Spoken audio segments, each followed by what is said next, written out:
नमस्कार दोस्तों, कोचिंग वाला परिवार आप सबका हार्दिक स्वागत अभिनंदन करता है। दोस्तों, एक बार फिर मैं आपके बीच एक नए टॉपिक के साथ हाजिर हुआ हूँ।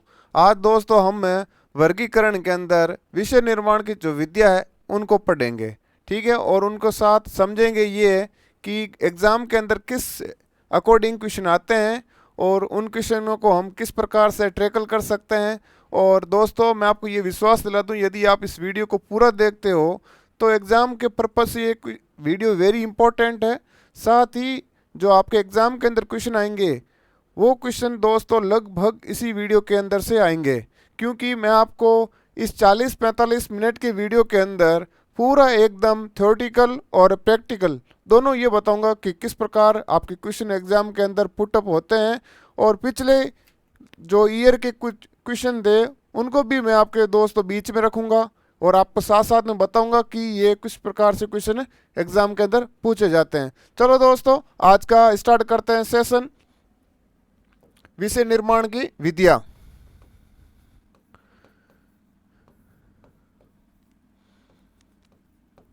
विषय निर्माण की विधियाँ।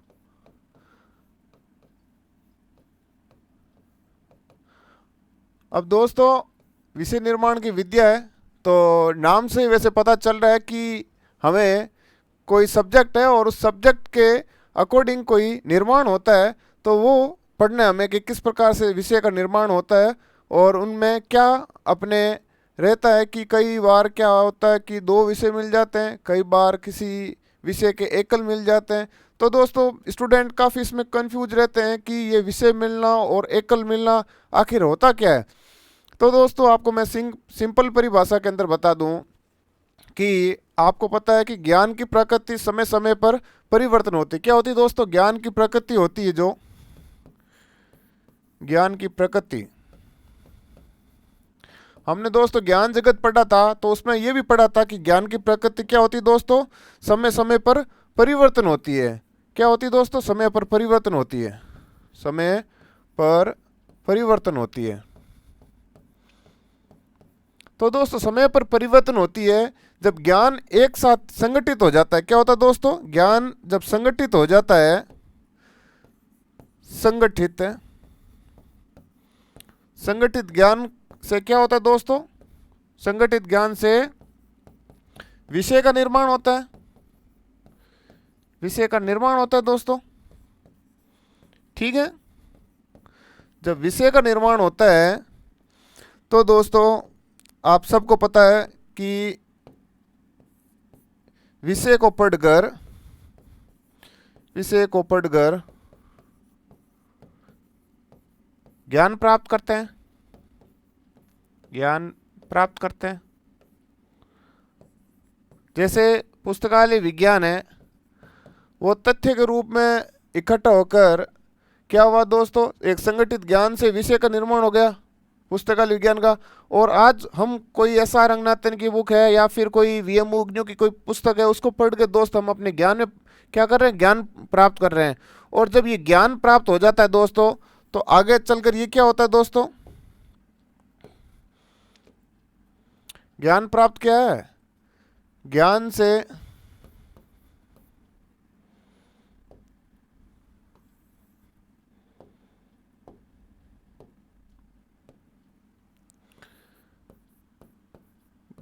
बुद्धि का विकास होता है। ज्ञान से बुद्धि का विकास होगा दोस्तों, बुद्धि का विकास होगा। और बुद्धि का विकास होगा तो उसके अंदर नए आयाम जुड़ेंगे दोस्तों, नए तथ्य जुड़ेंगे। और नए तथ्य किसी चीज़ के अंदर जुड़ते हैं, विचार उत्पन्न होते हैं, तो दोस्तों वो किसी और नए विषय का निर्माण करते हैं। उसके अंदर और ज़्यादा शोध होता है, उसके अंदर और ज़्यादा क्या दोस्तों निष्कर्ष निकलते हैं। तो क्या होता है दोस्तों? और ज़्यादा निष्कर्ष निकलेंगे। शोध एवं निष्कर्ष, शोध एवं निष्कर्ष, निष्कर्ष के परिणाम स्वरूप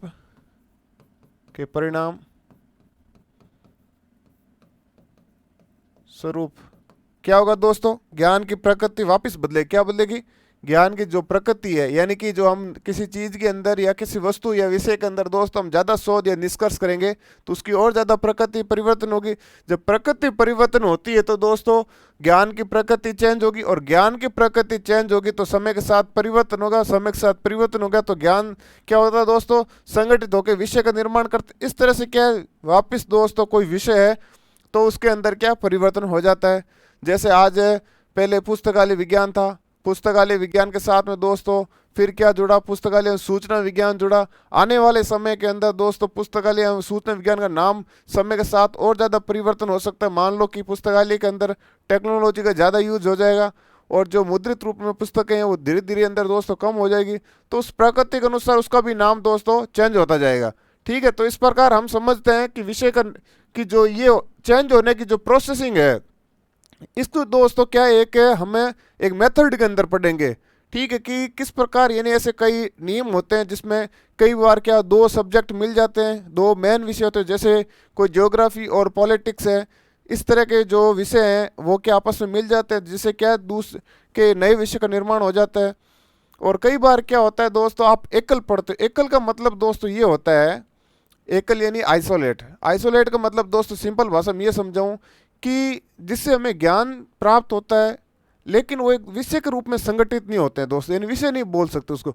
जैसे हम डिक्शनरी देखते हैं, आप सबको पता है डिक्शनरी, तो डिक्शनरी दोस्तों किसी आपने उसमें कई सब्जेक्ट के अंदर देखा है कि किस डिक्शनरी को किसी के सब्जेक्ट के अंदर देखा हो, या फिर दोस्तों आप एनसाइक्लोपीडिया पढ़ते हो, उसके अंदर विश्व जगत की जो ज्ञान होता है उसमें दे रखा होता है। साथ ही दोस्तों एनसाइक्लोपीडिया ब्रिटानिका या फिर कोई अपने डायरेक्टरी होती है या फिर किसी की अपने बायोग्राफी होती है या बिब्लियोग्राफी होती है, इस तरह के जो दोस्तों तथ्य होते हैं वो क्या किसी एक विषय से रिलेटेड नहीं होते, इसका क्या सबके साथ में प्रयोग कर सकते हैं। तो क्या है दोस्तों, एकल का सीधा मतलब ये हो गया कि जो विषय के रूप में प्रयुक्त न होकर सबके साथ में सामान्य रूप से उपयोग कर सकते हैं, उनको दोस्तों एकल कहते हैं। तो दोस्तों कई बार क्या होता है, विषय से विषय मिल जाते हैं और कई बार विषय के साथ में एकल मिल जाते हैं, या फिर कई बार क्या होता है दो विषय को एकल से मिलकर नए विषय का निर्माण होता है। तो इस प्रकार दोस्तों उनका क्या है, नाम दे दिया है विधि का। और विषय निर्माण की जो विद्या है सर्वप्रथम देने वाले दोस्तों वैज्ञानिक कौन थे? विषय निर्माण की विधि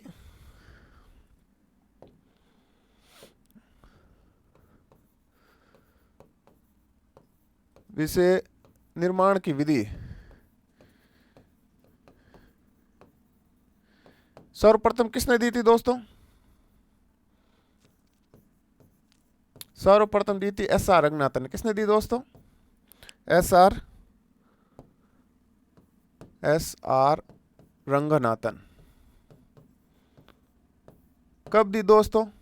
तो ये दी 1950 में। ठीक है दोस्तों, इस टाइम कौन कौन सी दी थी इन्होंने? तो इन्होंने दी थी दोस्तों चार तरह की। एक तो दी थी शिथिल समुच्चय, शिथिल समुच्चय। दूसरी दी थी पटलीकरण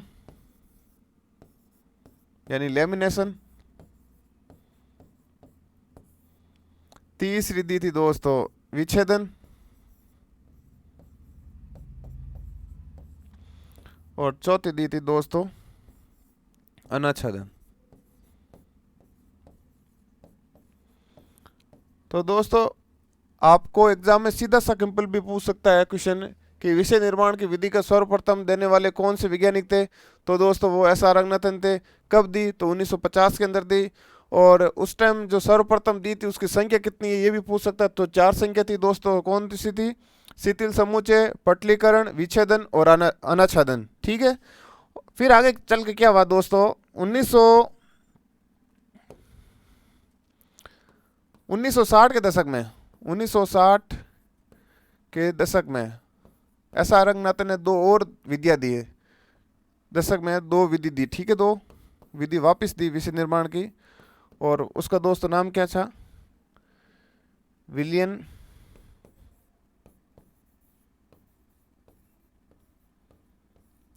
ठीक है, दूसरा नाम था दोस्तों आसवन, विलियन और आसवन। आगे चल के दोस्तों आपको एस सीताराम गोपीनाथ और नील मेघनन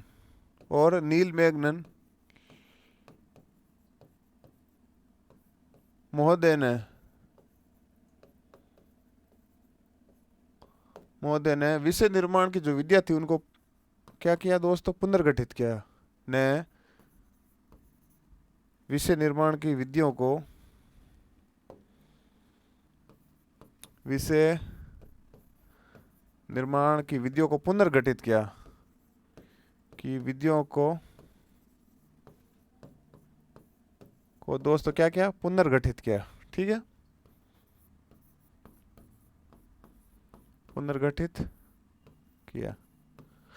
अब दोस्तों हम डिटेल से पढ़ेंगे कि आपसे क्वेश्चन सीधा ये भी पूछ सकता है कि अपने जो विषय निर्माण की एस.आर. रंगनाथन की विषय निर्माण की विधियों को पुनर्गठित करने का कार्य किसने किया। तो दोस्तों कभी कभार एक नाम ही आ जाता है नील मेघनन महोदय का, क्योंकि ये थोड़ा ज़्यादा इंपॉर्टेंट होते हैं।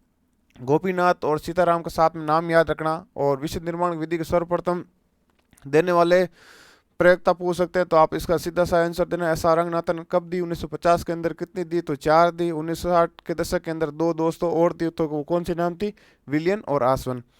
ठीक है दोस्तों, अब हम सबसे पहले बात करते हैं शिथिल समुच्चय के अंदर। शिथिल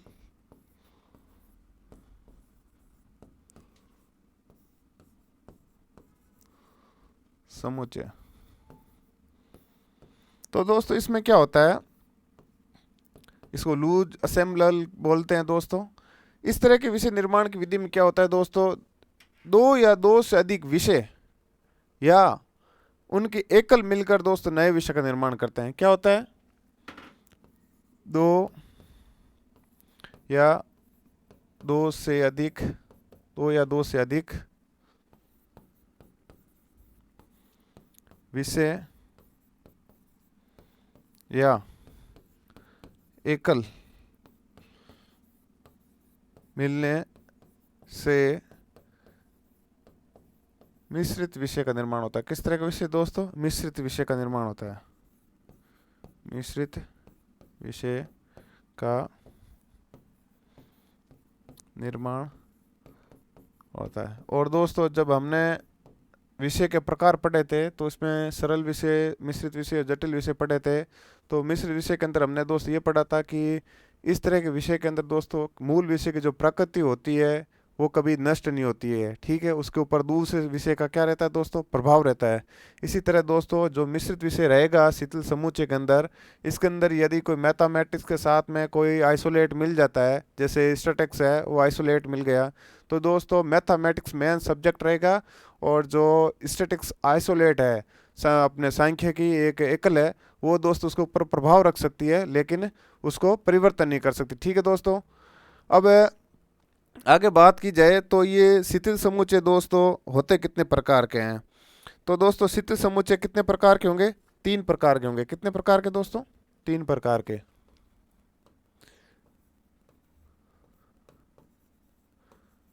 शिथिल समुच्चय जिसे लूज असेंबल भी बोलते हैं। क्या बोलते हैं दोस्तों, लूज असेंबल, असेंबलेज। ठीक है दोस्तों, लूज असेंबलेज भी बोलते हैं। कितने प्रकार के होते हैं दोस्तों, 3 प्रकार के। 3 प्रकार के होते हैं, 3 प्रकार के होते हैं। ठीक है दोस्तों, कौन कौन से होते हैं,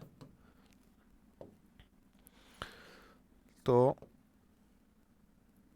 फर्स्ट को ये बोल सकते हैं शिथिल समुच्चय फर्स्ट, शिथिल समुच्चय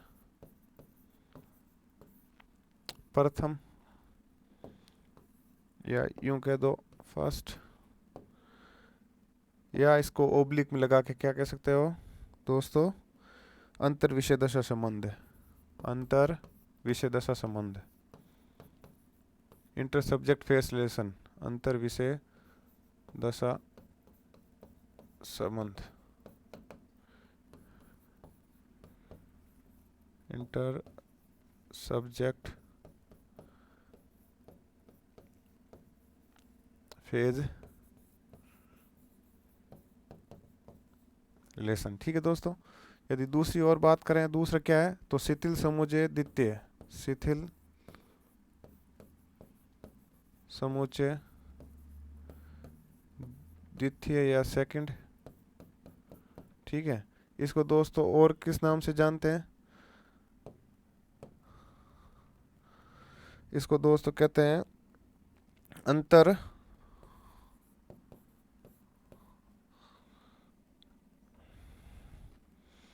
अंतर पक्ष अंतरदशा पक्ष संबंध, अंतरदशा पक्ष संबंध, यानी inter facet phase relation, inter facet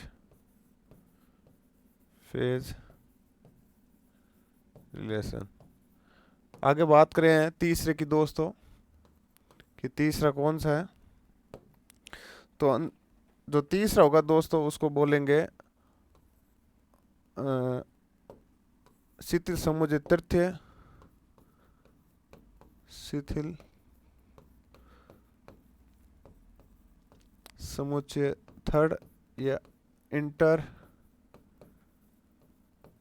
array phase relation. ठीक है दोस्तों, अब एक एक को देखते हैं। जैसे फर्स्ट को लेते हैं वापस, अंतर विषय दशा संबंध, अंतर विषय दशा संबंध। ठीक है, इस तरह के दशा संबंध में दोस्तों विषय के अंदर क्या होता है, ठीक है, वो देखते हैं। तो इस तरह के विषय के अंदर दोस्तों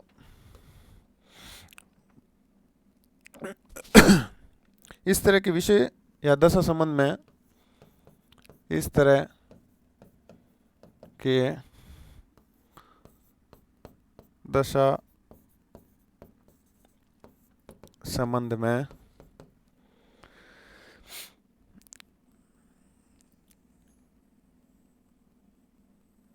दो या दो से अधिक इस तरह के विषय दशा संबंध में दो या दो से अधिक विषय जो या तो सरल हो सकते हैं, जो सरल या जटिल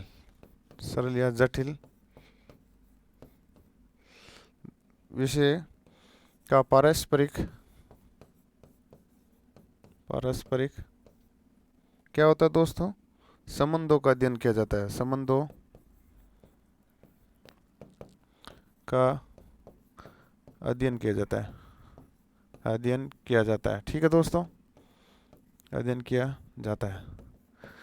सीधा सा मतलब है दोस्तों, ज़्यादा कुछ नहीं है। अंतर विषय दशा संबंध में क्या होता है दोस्तों, यानी दो या दो से अधिक, यानी इस तरह के दशा संबंध के अंदर दो या दो से अधिक क्या होता है दोस्तों, विषयों का जो सरल हो सकते हैं या जटिल भी हो सकते हैं, उनका पारस्परिक क्या किया जाता है दोस्तों, संबंधों का अध्ययन किया जाता है। यानी दो सब्जेक्ट जैसे मैथमेटिक्स या इंजीनियर, जो इंजीनियरिंग विषय हैं, उन दोनों का बीच के अंदर यदि संबंधों का अध्ययन किया जाता है, ठीक है, तो इस तरह के जो विषय आते हैं दो, उनको दोस्तों अंतर विषय दशा संबंध में रखते हैं। जैसे एग्जाम्पल के तौर पर देखें कि इसका एग्जाम्पल कौन सा हो सकता है, तो उदाहरण के तौर पर देखें, कई बार दोस्तों उदाहरण पूछ लेता है वो, ठीक है, डिफरेंट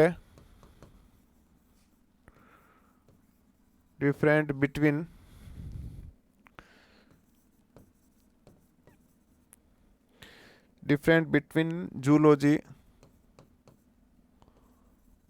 एंड बॉटनी दोस्तों बॉटनी, यानी ये देखो दोस्तों, मेन सब्जेक्ट क्या हो गए, जूलॉजी और बॉटनी, दो विषय हो गए। उन दोनों विषयों के अंदर क्या किया जा रहा है दोस्तों, जो डिफरेंट है, यानी जो तुलना है, एक तरह का क्या अंतर निकाला जा रहा है। ठीक है, यानी जूलॉजी और बॉटनी के अंदर जो अंतर निकाला जा रहा है, तो इस तरह के जो दशा संबंध होते हैं दोस्तों, वो किसके अंदर आएंगे, इंटरफेज रिलेशन। ठीक है, और दूसरी बात करें एक एग्जांपल के थ्रू और समझाऊं आपको, तो मैथमेटिक्स फॉर इंजीनियर, मैथमेटिक्स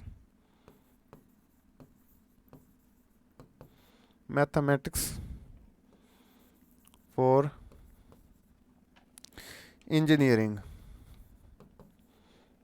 ठीक है दोस्तों, इंजीनियर, ठीक है। मैथमेटिक्स फॉर इंजीनियर, यानी ये दो विषय हैं, यानी दोनों के ऊपर एकल का प्रभाव, जो मुख्य विषय है इनके ऊपर जो प्रभाव आ रहा है। तो इस तरह के जो दशा संबंध होते हैं दोस्तों, वो किस में आता है? Inter subject phase relation. और कई बार ये जो आपको मैंने दो लिखे हैं वो दोस्तों एग्जाम के अंदर आ रखे उदाहरण हैं, वहीं से मैंने लिए हैं।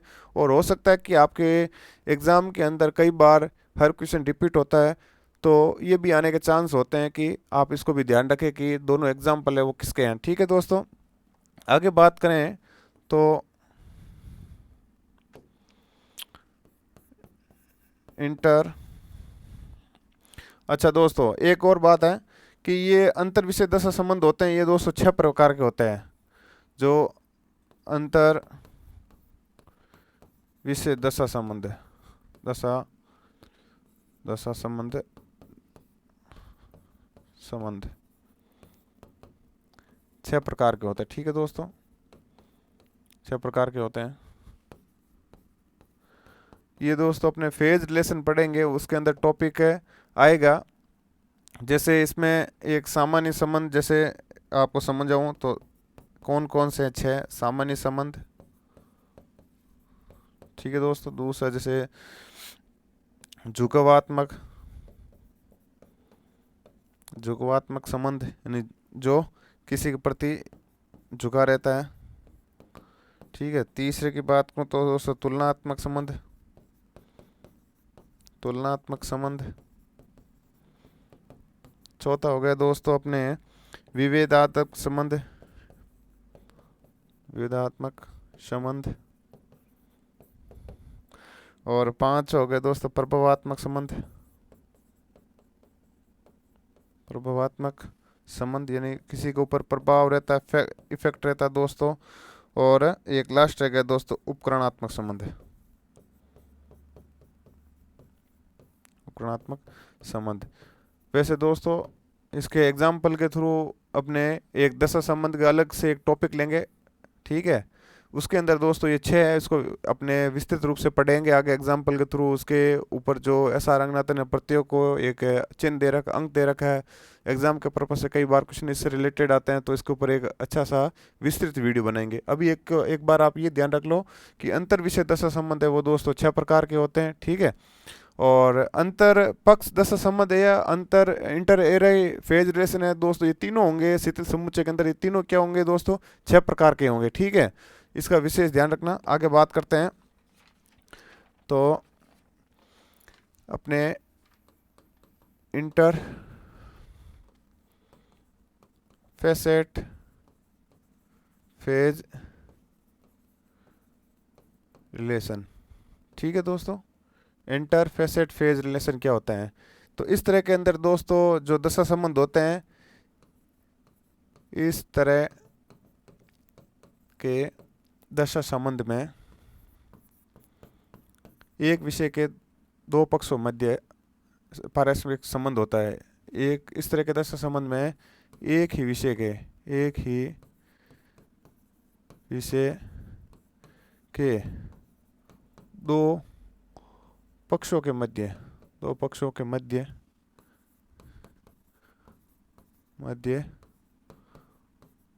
पारस्परिक क्या होता है दोस्तों? संबंध होता है, संबंधों का अध्ययन। ठीक है दोस्तों, किस प्रकार कि यानी कि एक विषय हो गया, जैसे रिलीजन एक विषय है, धर्म आप सबको पता है विषय है। और धर्म के अंदर यदि मैं बौद्धिज्म और जैनिज्म की बात करूं, यानी क्या हो गया कि धर्म आपको पता है, धर्म क्यू जो मेन क्लास होती है सीसी के अकॉर्डिंग, उसमें धर्म रिलीजन दे रखा है। यदि धर्म के अंदर मैं दोस्तों बुद्ध की बौद्ध धर्म और जैन धर्म की बात करूं, किसकी? बौद्ध और जैन धर्म। तो दोस्तों ये देखो एक विषय कौन सा हो गया? जो विषय होता है एक ही विषय, जो मेन क्लास है वो दोस्तों क्या हो गई? धर्म हो गई। और धर्म के अंदर मैंने किसकी बात की दोस्तों? वो बात की है किसकी? बौद्ध की और जैन की। तो दोनों क्या हो गए दोस्तों, पक्ष हो गए नहीं हो गए। तो इस तरह जो दशा संबंधों का अध्ययन किया जाता है वो दोस्तों किस में रहते हैं, इंटरफेक्ट फेसेट फेज रिलेशन। ठीक है, यानी अंतर पक्ष दशा संबंध होते हैं दोस्तों, इस प्रकार के अंदर आते हैं। अब जैसे इसके एग्जाम्पल की बात करें कि एग्जाम्पल कौन से आ सकते हैं, तो कई फेमस एग्जाम्पल है, कई बार एग्ज़ाम के पर्पज से आ रखे हैं और वापस आने के चांस भी होते हैं। तो Jainism, Jainism and बौद्धिज्म।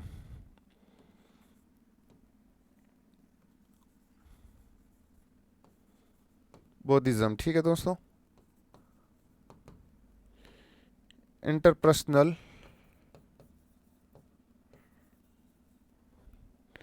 Interpersonal relation या रिलेशनशिप,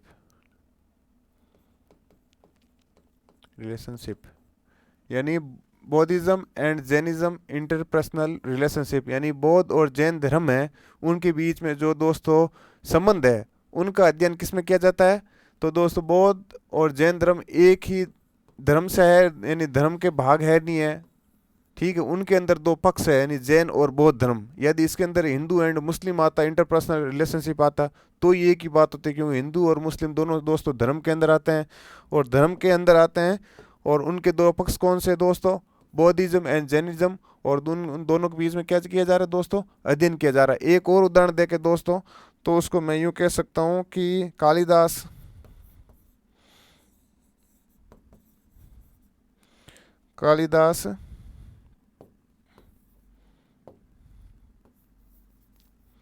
एंड शेक्सपियर।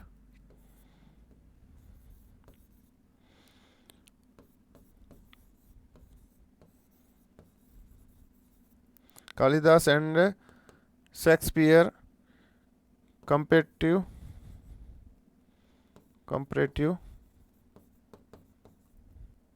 स्टडी।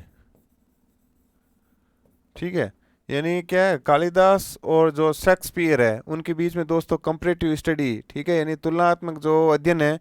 यानी आप सबको पता है कि कालिदास और शेक्सपियर दोनों दोस्त कौन थे, साहित्यकार थे। और आप सबको पता है कि सीसी के अंदर ओ जो क्लास होती है मेन, वो किससे दोस्त, लिटरेचर से संबंधित होती है। तो ये दोनों दोस्तों साहित्य अंदर लिटरेचर के अंदर आएंगे और दोनों क्या है, साहित्य के पक्ष है। तो दोस्तों इन दोनों का अध्ययन किया जा रहा है। तो आप सबको ये चीज़ दो एग्जाम्पल के समझ में आ गया होगा कि ऐसे विषय जो एक विषय के दो पक्षों का अध्ययन किया जाता है। तो दोस्तों पक्ष कौन सा हो गया, ये विषय हो गए और इनके दो ये पक्ष हो गए। तो आपको ये आई होप समझ में आ गया होगा। आगे देखते हैं दोस्तों, जो अंतिम इसका है, इंटर एरे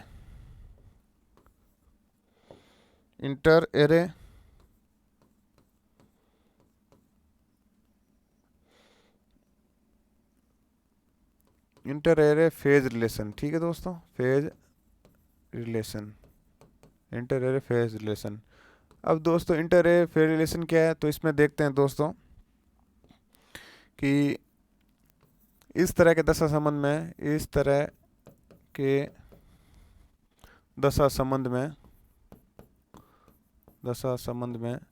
एक ही विषय के एक ही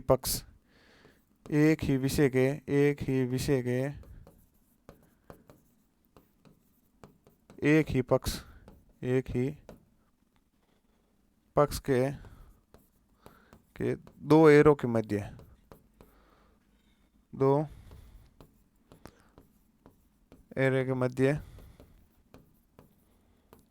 अध्ययन संबंधों का अध्ययन। ठीक है दोस्तों, संबंधों का अध्ययन।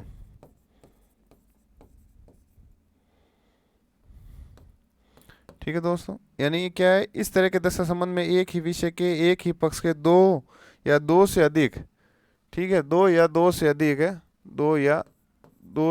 ठीक है, दो से अधिक, यानी इस तरह के दशा संबंध में क्या होता है दोस्तों कि एक विषय होता है और एक ही विषय के दो पक्ष।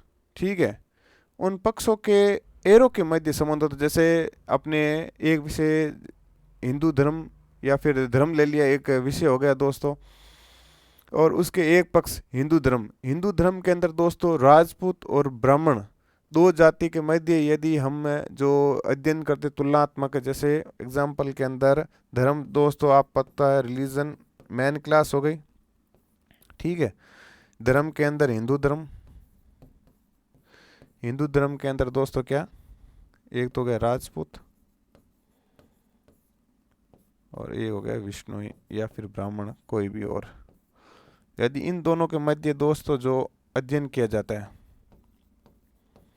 वो दोस्तों इस प्रकार का अध्ययन किस में आएगा, वो दोस्तों आता है इंटर एरे फेज रिलेशन। तो दोस्तों इसमें देखो एक विषय हो गया, विषय के अंदर एक हिंदू पक्ष हो गया, हिंदू पक्ष के अंदर दोस्तों दो एरे हो गए, यानी दो क्या हो गए, फेज हो गए, ठीक है। तो इस तरह के दोनों दोस्तों जो अपने उदाहरण होते हैं वो किसके हैं, इंटर एरे फेज रिलेशन। अब जैसे एग्जाम के अंदर कुछ आ रखे हैं, एग्जाम्पल के अंदर थ्रू मैं आपको कराऊं तो कौन कौन से हैं ध्यान रखना। एक आता है दोस्तों अपने कंपैरेटिव स्टडी, जैसे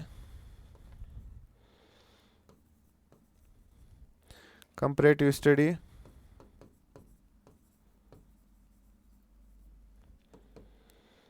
comparative study of DDC and CC, ये एग्जाम के अंदर आ रखा है दोस्तों, एक क्वेश्चन है। तो आपको सबको पता है कि डीडीसी और सीसी क्या है, वर्गीकरण है, यानी पुस्तकालय विज्ञान आपको पता है कि एक विषय है, पुस्तकालय विज्ञान विषय है दोस्त, आप सबको पता है, ठीक है, विषय है। और उस विषय के अंदर दोस्तों वर्गीकरण आता है, ठीक है। और वर्गीकरण के अंदर दोस्तों क्या होता है कि डीडीसी और सीसी है। तो दोस्तों सीसी के अपने अकॉर्डिंग यानी कॉलन क्लासिफिकेशन में लाइब्रेरी का मेन क्लास कौन सा है दोस्तों, दो, ठीक है। तो ये क्या हो गया दोस्तों, मुख्य विषय हो गया। मुख्य विषय के अंदर क्लासिफिकेशन दोस्तों क्या हो गया, पक्ष हो गया। और पक्ष के अंदर दोस्तों दो एरे कौन से हो गए, डीडीसी और सीसी, यानी इन दोनों के बीच में जो अध्ययन किया जाता है तो दोस्तों वो किस प्रकार का उदाहरण है, वो अपने इसका इंटर एरे फेज रिलेशन का है, ठीक है दोस्तों। अब मैंने आपको ये शिथिल समुच्चय तो ये बता दिया, अब हम करते हैं आगे बात लेमिनेशन की, ठीक है, कि लेमिनेशन का क्या है, ठीक है, किसे कहते हैं, पटलीकरण। पटलीकरण का सीधा सा बात है दोस्तों लेमिनेशन, ठीक है। लेमिनेशन है दोस्तों, इसकी क्या उत्पत्ति लैटिन भाषा के एक शब्द है, कौन सा है दोस्तों, लेमिनी, जिसका अर्थ क्या होता है दोस्तों, अर्थ होता है परत में बांटनी हुई है, परत में बांटने लायक, बांटने वाला या बांटने वाला, ठीक है। कई बार एग्जाम के अंदर आ रखा है कि लेमिनेशन शब्द की उत्पत्ति किससे हुई, तो लैटिन भाषा से हुई दोस्तों, ठीक है। जो क्या है, लेमिनी शब्द से बना है और इसका अर्थ क्या होता है, परत में बांटनी हुई है, ठीक है दोस्तों। अब इसमें किस तरह के विषय का निर्माण होता है तो देखते हैं कि किसी मुख्य विषय पर दूसरे विषय की एकल की परत चढ़कर, किसी मुख्य विषय पर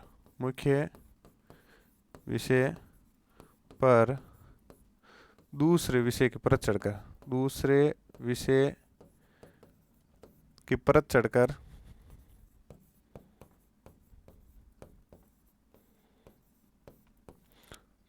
क्या होता है दोस्तों, नए मिश्रित विषय का निर्माण होता है, नए मिश्रित विषय का निर्माण होता है, नए मिश्रित विषय का निर्माण होता है,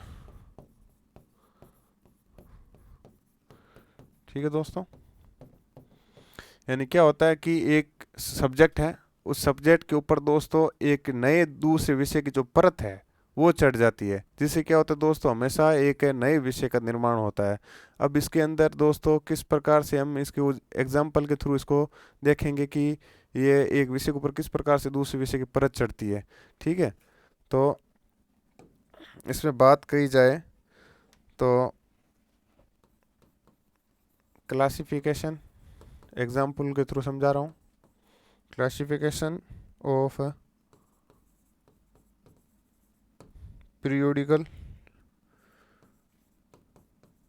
classification of periodical in university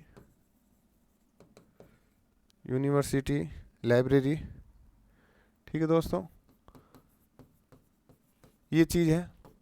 अब आप सबको पता है कि क्लासिफिकेशन है दोस्तों, वो अपने लाइब्रेरी का एक भाई पार्ट है, और पीरियडिकल यानी इस तरह के जो होते हैं दोस्तों वो अपने आइसोलेट होते हैं, एकल होते हैं।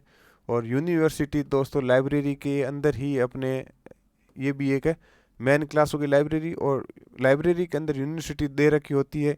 और क्लासिफिकेशन दोस्तों लाइब्रेरी से रिलेटेड होता है, और पीरियडिकल होता है वो एकल होता है। तो यानी मेन क्लास तो ये हो गई, और मेन क्लास के साथ में दोस्तों ये एकल हो गया, क्या एकल या आइसोलेट। ठीक है, एकल या आइसोलेट हो गया, और ये दोस्तों क्या हो गई, मेन क्लास हो गई।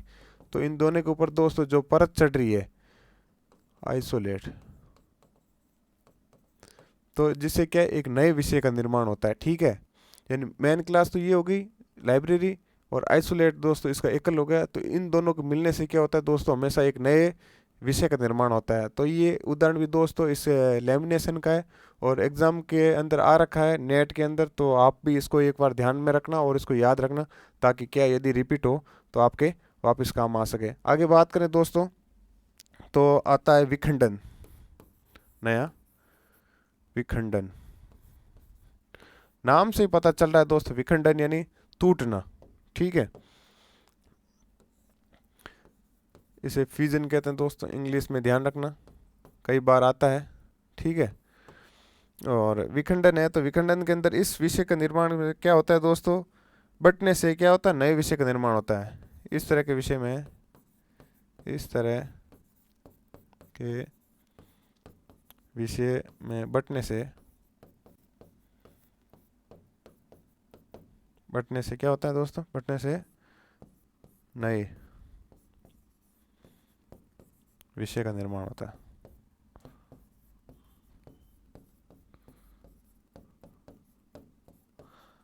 आप सब दोस्त ज्योग्राफी के अंदर पढ़ते हैं, तब भूकंप आदि इस तरह की कोई आप पढ़ते हैं टॉपिक, तो आप क्या देखते हैं कि भूकंप के अंदर या ज्वालामुखी के अंदर जब जमीन एक दूसरे से हटती है, फटती है, तो उसके अंदर से दोस्तों नई जमीन का उद्भव होता है। तो उसी तरह है कि पुस्तकालय विज्ञान के अंदर जो हम पढ़ते हैं कि भाई इस तरह के विषय होते हैं जो क्या एक दूसरे से अलग होते हैं, नहीं टूटते हैं, तो उनके अंदर क्या होता है दोस्तों, नए विषय का उद्भव होता है। ठीक है, अब इसको यानी एक सिंपल भाषा में हमने समझ ही लिया है कि विखंडन का मतलब ही दोस्तों टूटना होता है, और टूटते हैं तो दोस्तों नए विषय का निर्माण होता है। ठीक है, आगे बात की जाए तो इसको एक एग्जाम्पल के थ्रू समझे कि भाई किस प्रकार से। तो सिंपल सा है दोस्तों, अपना फेमस एग्जाम्पल बायोलॉजी। वो क्या दोस्तों, बायोलॉजी को किस में तोड़ दिया हमने, बॉटनी एंड जूलॉजी।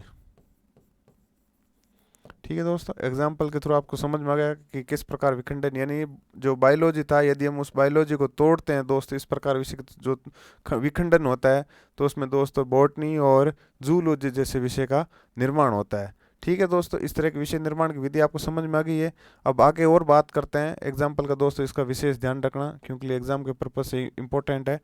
तो आगे दोस्तों आएगी अपने अनाच्छादन। ठीक है, अनाच्छादन इस तरह के विषय के में क्या होता है दोस्तों कि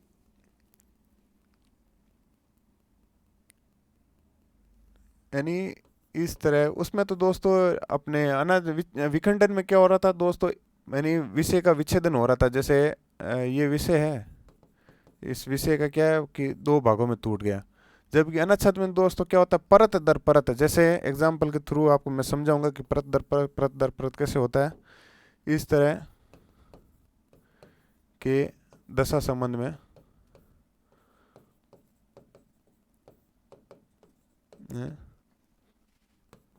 विषय परत दर परत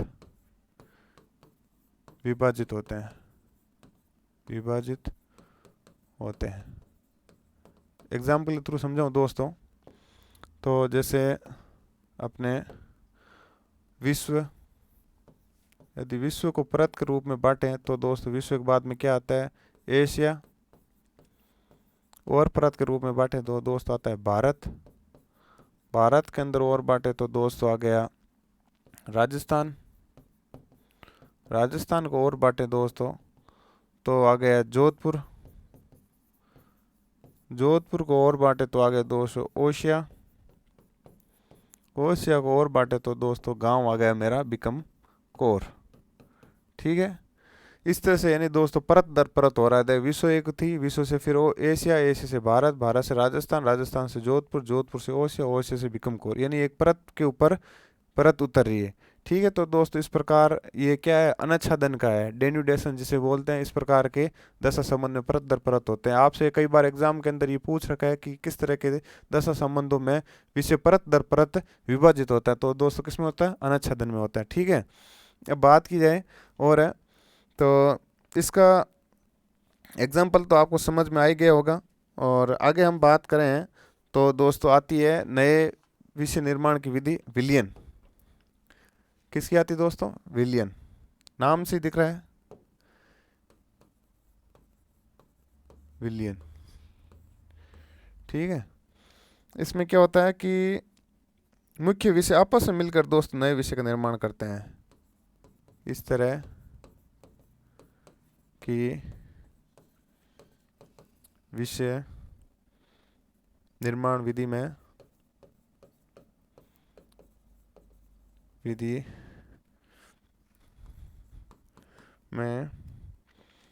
दो मुख्य विषय मिलकर नए विषय का निर्माण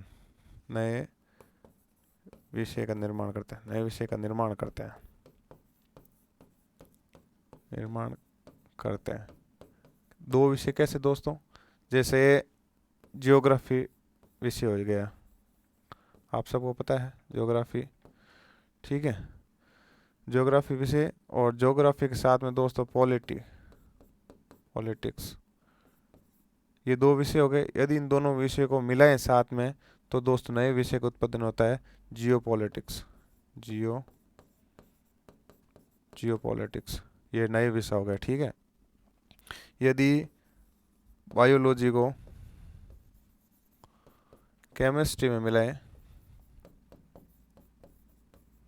तो दोस्तों बायोकेमिस्ट्री बनती है, जो एक नया विषय है।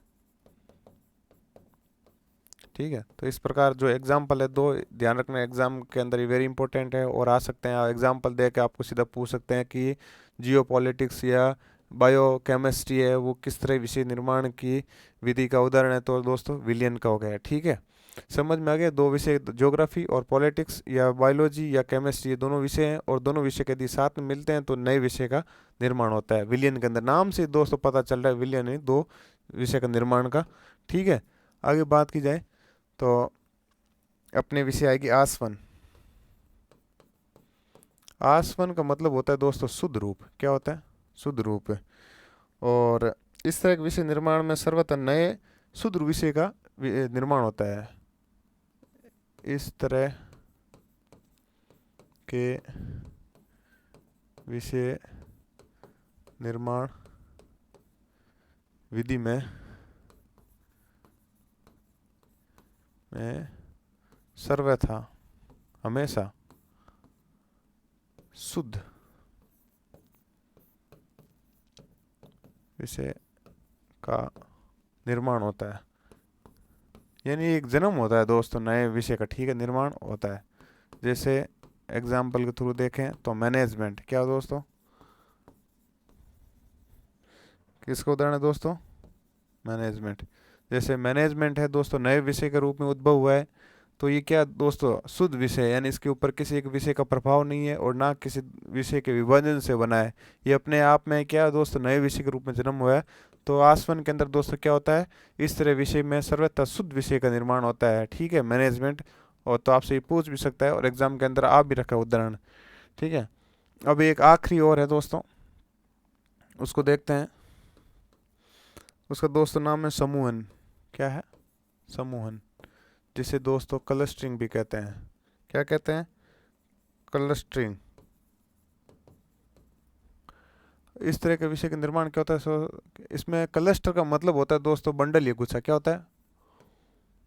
बंडल या गुच्छा।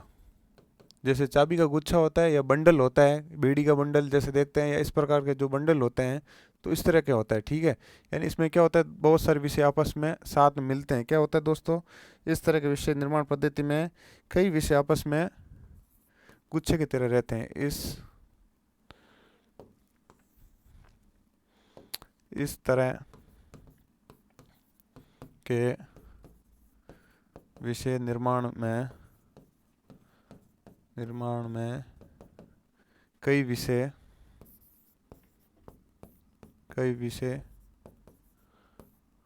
बंडल या गुच्छे की तरह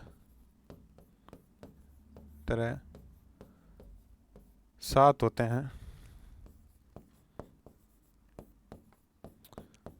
होते हैं। ठीक है, साथ होते हैं।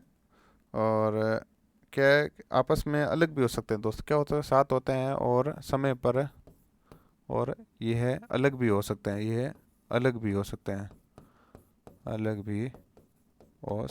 एग्जाम्पल के थ्रू दिखाऊं दोस्तों किस तरह से, यानी बंडल की तरह हो सकते हैं। एग्जाम्पल की बात की जाए तो ओशियोग्राफी के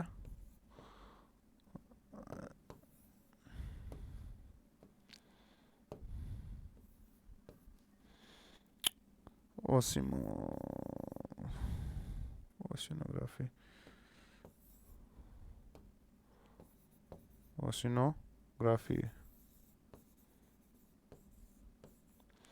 जो आप पता है दोस्तों समुद्र विज्ञान होती है। तो यदि समुद्र विज्ञान को, ओशनोग्राफी को देखते हैं, तो उसके अंदर दोस्तों कई बार, यानी जो जल का अध्ययन होता है, वाटर अपने रिसोर्स का, उसके अलग अध्ययन किया जाता है। जो मत्स्य पालन होता है उसका अलग से होता है। और विभिन्न प्रकार की जो अपने बायोडाइवर्सिटी से रिलेटेड जितनी भी उसके अंदर संपदा होती है दोस्तों, उन सब का क्या होता है, अलग से अध्ययन किया जाता है और अलग से सबके विषय होते हैं। तो दोस्तों इसके अंदर कितने, यानी ओशनोग्राफी के अंदर कितने एक विषय होते हैं जो बंडल या गुच्छे की तरह होते हैं। लेकिन ये क्या है, अलग भी हो सकते हैं। ओशनोग्राफी एक बहुत विस्तृत दोस्तों टर्मोलॉजी है और उसके अंदर बहुत सारे विषय होते हैं और ये विषय आपस में अलग भी हो सकते हैं। ठीक है, अंतिम की एक बात करूँ मैं कि कौन सा है, वो है दोस्तों संचयन। क्या होता है दोस्तों? संचयन। ठीक है, संचयन यानी एलिगोमरेशन। क्या है दोस्तों? एलिगोमरेशन।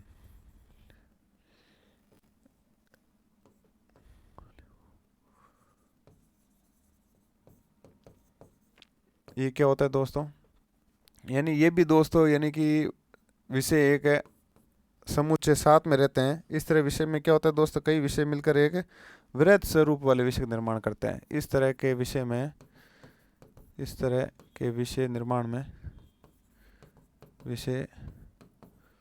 निर्माण पद्धति में कई विषय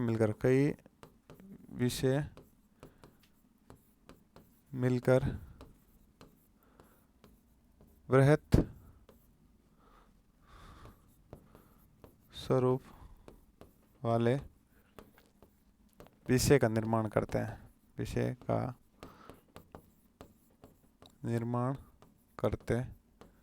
हैं। एग्जाम्पल बताऊं तो इसका एग्जाम्पल होगा दोस्तों सोशल साइंस या फिर नेचुरल साइंस। इस तरह के जो एग्जाम्पल है दोस्तों वो किसके होंगे? संचयन के होते हैं। संचयन में क्या होता है कि बहुत सारे विषय होते हैं जो मिल के बनते हैं, लेकिन ये विषय दोस्त अलग नहीं होते हैं, वापस वो अपने मूल विषय के अंदर बना रहता है। ठीक है दोस्तों, ये इस तरह से हमने आज विषय निर्माण की जो विद्या थी उनको देखा कि किस तरह से विषय का निर्माण होता है और उनके अलग होने के किस प्रकार से अपने चांस होते हैं। ठीक है दोस्तों, और इसके साथ में हमने एग्जाम्पल भी देखे कि विभिन्न परीक्षाओं के अंदर जो एग्जाम्पल आए थे और किस प्रकार से ये क्वेश्चन आपके आने के और ज़्यादा चांस बनते हैं। आई होप ये वीडियो आपको पसंद आया होगा। तो दोस्तों इस वीडियो को लाइक करना और अपने फ्रेंड्स के साथ शेयर करना, ताकि उनको भी जो विषय निर्माण की विद्या है उनके अंदर जो कन्फ्यूजन होता है या फिर एक डर रहता है, एक भय रहता है, वो भी क्या इस वीडियो को देख के दूर हो सके। धन्यवाद दोस्तों।